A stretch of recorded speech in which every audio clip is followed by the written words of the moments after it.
اختر ته دې جامې، څپلۍ، خولۍ او نور پایزار یا کالي زاړه وي مه خفه کېږه، ځکه ډېر کلونه ما هم په زړو جامو، زړو څپلیو او زړه خولۍ کې اختر تېر کړی.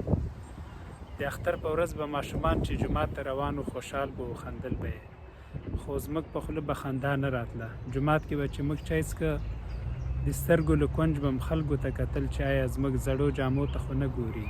په دې به هم خفه کېدو چې د نورو ماشومانو پلرونه نوې جامې لري، خو زموږ پلار په زړو جامو کې ناست دی.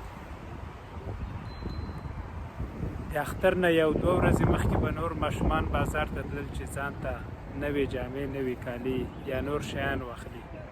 خو موږ به د دې لپاره تلو چې مور په کور کې له چرګو ټولې کړې هګۍ ویسو او بازار کې په ګرانه بیه وپلورو. لکن اوس داسې نه ده. خپله هم د خدای شکر ده نوې جامې، نوې هر څه لرو، او د بل چا سوچ هم را سره وي چې نوې جامې ورته وکړو. که اختر کې به نور ماشومان په چکر تلل، موږ سره به پیسې نه وي، په کور به پاتې کېدو. خو اوس که وغواړو یو بل هیواد ته هم له خپلې کورنۍ سره په چکر تللی سو. دا ځکه چې موږ همت وکړ او هیڅ وخت مو دا ونه ویل چې نیستي یا غریبي زموږ په میراث رسېدلې.